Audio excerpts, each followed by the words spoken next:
هناخد كل المكونات الجافه اللي عندنا، تمام، هنخلطها مع بعض وبعدين هننزلها على الزبده. بنقدر نستبدل الزبده بزيت، اللي عايز يستبدل الزبده بالزيت في الوصفه دي بنقدر نستبدلها بالزيت.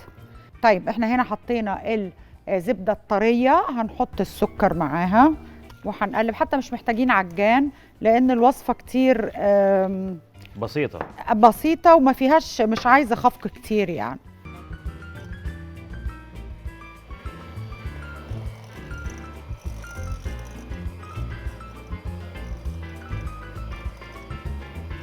هحط غطيين لان في 5 بيضات، وهحط دلوقتي كمان البرتقال المبشور.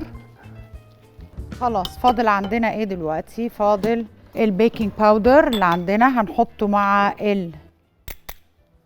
طحين الذرة ومع الطحين العادي ونحطهم كلهم هنا. ادي الطحين العادي وادي طحين الذرة، وهو ده اللي بيميز الوصفة دي، نكهة الطحين الذرة. ناقص عندنا بس عصير البرتقال، في 2 كوبايات عصير برتقال. نخفق بس ده الأول. خلاص احنا الكيكة بتاعتنا كده جاهزة اهي، شايفين؟